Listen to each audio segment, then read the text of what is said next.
그래서 실제로 트레이딩 할 때 내가 가장 많이 보는 지표 중에 하나가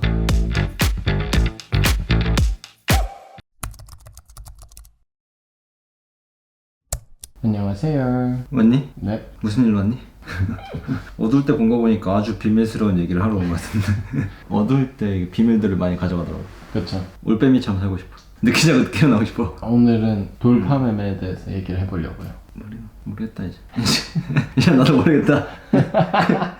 어떻게든 되겠지. 돌파 매매. 돌파매매. 그럼 어떻게든 안 돼. 그건 안 돼. 그건 안 되는 거야. 네, 바꿀 생각 없어요. 아니, 돌파 매매 할 거예요. 그거 맛있는 매매법인데. 그러니까 몇 개가 있더라고요. 돌파 매매, 눌림목, 호가창 매매, 추세 추종 뭐 이런 게 있더라고요. 그치? 원래 한 번씩 다 맛보고 하는 거야. 그 맛있는 것들 뭐하나. 레시피 잘 가져왔네. 그러면 돌파 매매가 뭔가요? 돌파매매는 말이 뭐 화려하고 막 그런데 주식 가격이 있잖아. 우리가 지지와 저항을 배웠잖아. 거기가 위나 아래로 뚫리게 되면은 그때 이제 사람들의 심리가 변하잖아. 너도 이제 저항선을 돌파하면은 매수하려는 이 생각을 갖고 있잖아. 지지선을 뚫으면 매도해야겠다는 생각을 갖고 있잖아. 특정 가격에서 심리가 변화하는 지점, 그걸 이용해서 트레이딩 하는 거지. 간단하면서도 어렵지. 그럼 돌파 매매는 보통 언제 하는 거예요? 특히 주식시장에서는 이제 강한 모멘텀이 있을 때, 모멘텀이 있으면 방향성이 명확하게 딱 그려질 때가 있거든. 그럼 이제 추세가 막 생길 거 아니야. 그럴 때 보통 돌파매매 많이 하지. 저항선을 뚫고 시세가 시작됐어. 그러면 이제 1파가 나오고 눌림목 나오고 2파 나오고 여기서 이제 또 돌파매매하고 또 눌림목에 다시 매수하고 또 돌파매매하고. 그래서 이게 주식시장뿐만 아니라 거의 모든 트레이딩 시장에서 유효한 전략이라고 생각합니다. 그러면 돌파라는 건 어디를 기준으로 돌파한다는 거예요? 예를 들어서 어떤 주식이 8,000원에서 만원 사이를 11개월 동안 왔다 갔다 했어. 그럼 이제 만원을 돌파하는 시점이 이제 돌파매매의 기준점이 될 수 있는 거지. 12개월 동안 여기 가두리 갇혀 있다가 만원을 돌파하는 시점? 그때 이제 따라 사는 게 돌파매매. 보통 많이 그렇게 하지. 그래서 이 구간에 갇혀있는 시간이 길수록 에너지가 크다고 많이 얘기하거든. 근데 진짜인지는 이거 몰라. 그러면 만약에 그게 지지선을 깨고 밑으로 돌파하면 그때 매수하는 건 위험한 거예요? 그치, 이제 그거는 추세가 하락으로 시작됐다는 거니까 숏을 잡거나 아니면 갖고 있으면 손절하는 기준점이 돼야지. 롱숏 전략 안 하는 사람이면은, 롱만 하는 사람이면은 손절 기준점이 되는 거고, 중장기 투자하는 주식이 12개월 동안 횡보하다가 8,000원 이탈한다? 이러면 손절하는 사람도 많지. 그러면 보통 어떤 요인으로 돌파하는 거예요?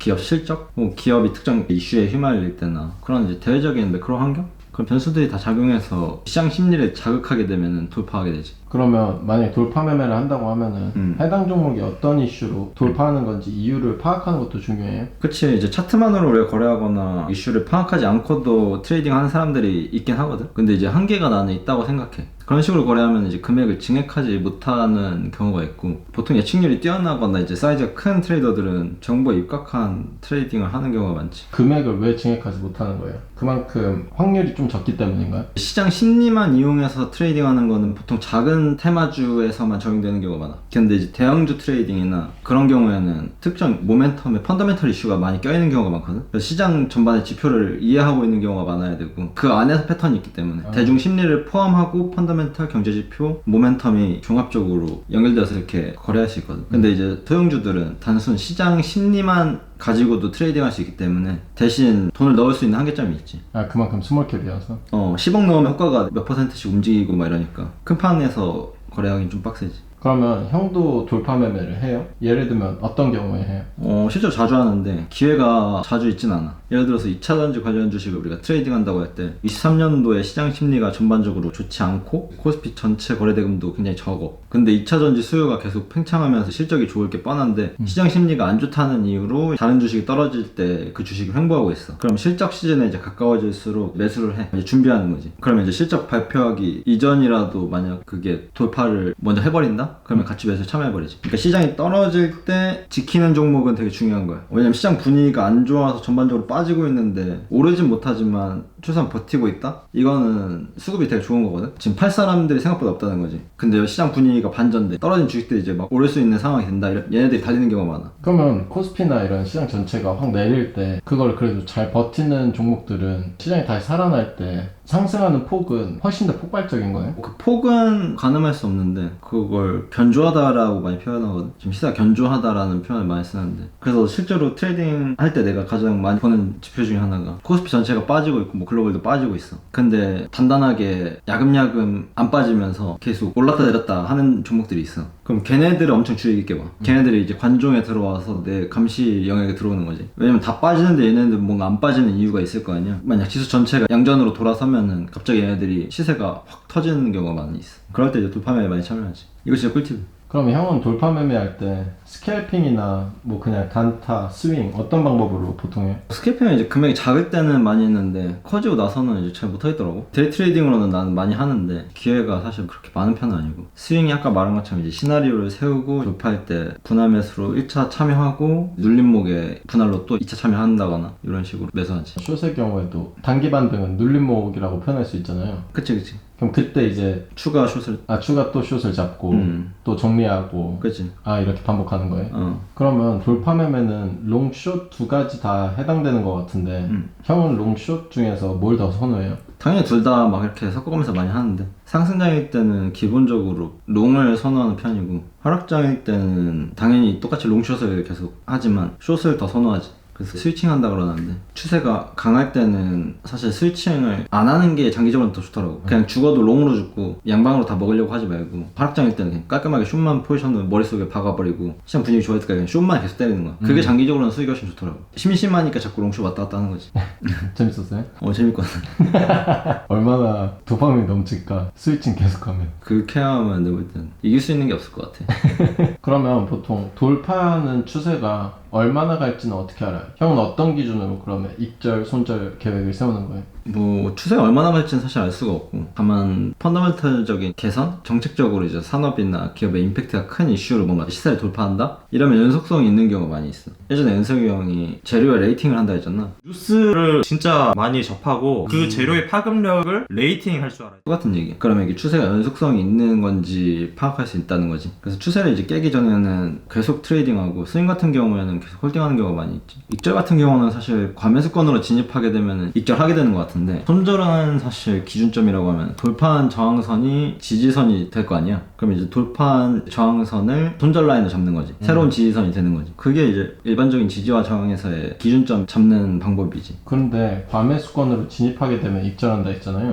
근데 과매수권의 기준이 뭐예요? 사실 이게 제일 어려워. 그래서 매도는 예술이라고 하는 거야. 손절, 매수 이런 것들은 어떻게 보면 눌림이기 때문에 이 지점이 할 수 있거든. 그래서 매수는 기술이라고 하는 게 이 포인트야. 저항선을 돌파하고 지지선으로 정확하게 나오잖아. 그럼 여기는 매수가 기술로서 잘 하는 사람들이 있어. 그렇게 어렵지 않아. 이게 익숙해지면. 근데 다음 돌파 시세가 나오는데 과매수권을 정의할 수 없기 때문에 이걸 예술이라고 하는 거야. 실제로 그 매도가 진짜 어려워. 형은 그럼 어떻게 해요 보통? 나도 어쩔 수 없어. 그냥 온갖 갖고 있는 모든 스킬 안에서 감으로 때려잡는 거지. 호가 창도 보고, 거래 원도 보고, 뭐 프로그램 매수도 보고, 연기금 뭐 수급도 보고, 지금 시장 상황 분위기도 보고, 채팅방도 보고, 그걸 다 종합해서 매도 시점을 잡는 거지. 그럼에도 팔면 당연히 더 가는 경우가 있고, 적당히 맞추는 경우도 있고, 근데 다만 계속 그 안에서 집중하고 있는 거지. 이제 힘이 딸린다 할 때까지 계속 화장실도 안 가. 매수는 사실 크게 그렇게 어렵지 않은 경우가 많이 있어. 근데 매도할 때는 화장실도 안 가고 밥도 안 먹고 거의 마켓 끝날 때까지는 엄청 집중하는 경우가 많지. 매도가 훨씬 어려워서. 그러면 돌파 매매를 할 때 같이 보는 지표들에는 보통 어떤 것들이 있어요? 보통 거래량을 같이 보는 것 같은데, 이것도 은밀한 관계지.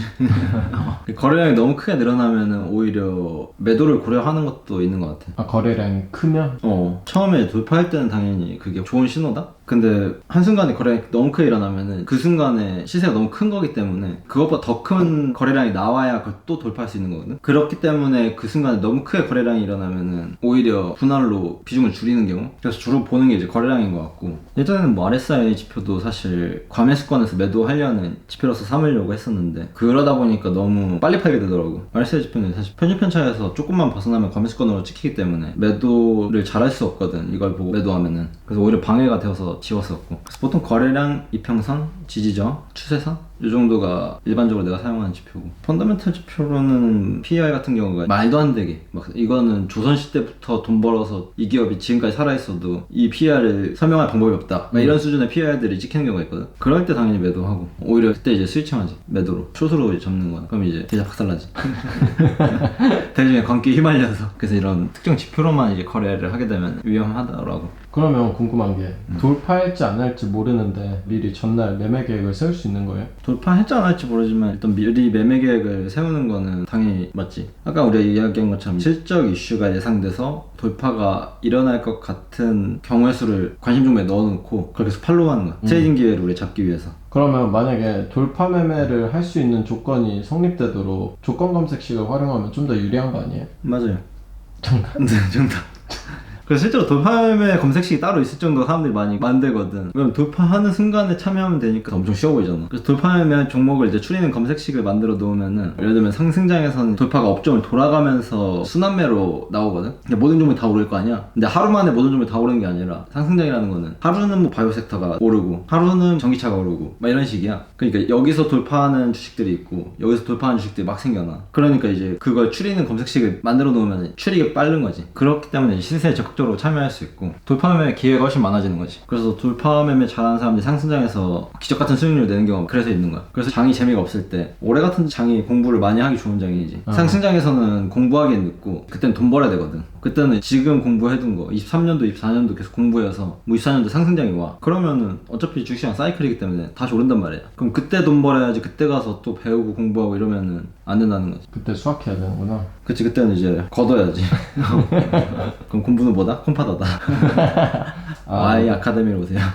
그럼 돌파 매매에 적합한 조건 검색식에는 어떤 것들이 있어요? 대이냐 뭐 수익이냐 다르겠지만 스캘핑은 예외고 보통 52주 주가 변동성이 뭐 20-30% 내에서 움직이고 있는 유망 종목? 몇 개 안 걸려. 턴어라운드가 뭐 예상되거나 그런 주식들은 가끔 걸리는데 찾는 게 어려워. 그래서 이제 탑다운 방식으로 분석하면서 내려가다 보면은 오히려 그게 더 빠를 수도 있거든. 유망 종목이 뭘까 이제 막 검색하다 보면 그런 종목도 의외로 있어. 근데 기왕이면 탑다운으로 종목을 추리고 있는데 기술적 자기가 이해가 있어. 근데 이거 52주 동안에 기모으고 있네? 그러면 이제 조만간 실적이 좋아질 것 같은데 여기 산업 전망이 좋은데 그럼 돌파할 때 한번 참여해볼까? 이건 조금 다른 접근이란 말이지. 기술적인 개념이랑 펀더멘털적인 개념을 같이 엮어서 매수하는 거기 때문에 역시 가치 트레이더 남네. 이게 가치 트레이더 전략이지. 혼종이지. 단순 기술적 지표만 깔아놓으면 온갖 종목이 다 걸린단 말이야. 근데 그러면 이제 계잡주에서 막 돌파매매하고 있고 막 내동매매하고 있고 이러는 자기의 모습을 보고 있을 거야. 그 뒤로는 빠른 깡통이지. 나도 다 해봤기 때문에. 그러면 돌파 매매할 때 조심해야 하는 건 뭐가 있을까요? 중소형주? 최소한 이제 나는 소형주는 돌파매매를 많이 안 했으면 좋겠다라고 생각하는데 왜요? 휩수가 너무 많아. 이 가짜 돌파. 추세적인 상승을 그리는 경험을 몇 번이라도 해봐야 되는데 소형주 같은 경우에는 그런 케이스를 중복으로 계속 배우기가 어렵거든. 그럼 패턴을 자기가 인식하기가 힘들어. 중대형주는 그래도 펀더멘털적인 이슈를 어느 정도 포함하고 있기 때문에 이게 돌파매매를 실패하더라도 추세적인 경험을 할 수 있단 말이야. 그래서 그 습관을 들이는 게 되게 중요하고 그래야만 이제 트레이더로 성장하기도 훨씬 이롭지. 그런 부분을 유의하면 될 것 같고 소형주는 조금 조심하는 거. 그래서 처음부터 뭐 대형주는 아니더라도 이제 중대형주, 중소형주 위주로 거래하는 습관을 조금 들였으면 좋겠다. 그래서 요약한다 그러면은 소형주를 이용해서 돌파매매 하지 않는 거? 그 이유는 이제 추격 매수나 누동매매를 안 하기 위함이기도 하고 의미 있는 거래 경험을 하기 위함이기도 하고 여기서 이제 우리가 소형주라고 하면은 시가총액 1000억 미만 정도라고 인식하면 될 것 같아. 알겠습니다. 네, 오늘 꿀팁 많이 드렸네요.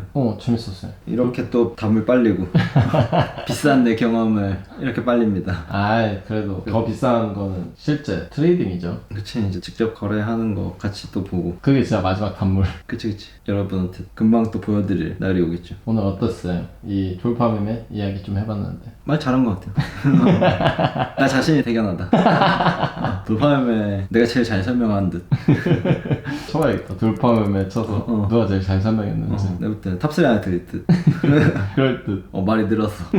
그러면 마지막으로 궁금한 게 형은 트레이딩 할 때 가치 트레이더다 보니까 당연히 매크로도 보잖아요. 매크로는 보통 어떤 기준으로 보는 거예요? 사실 매크로를 모르고 투자하는 건 트레이딩이든 가치 투자든 스윙이든 반쪽짜리 거래라고 생각하기 때문에 매크로 안 보고 트레이딩 하는 사람들도 있긴 있어요? 저 오늘 얘기한 예를 들면 소형주 거래?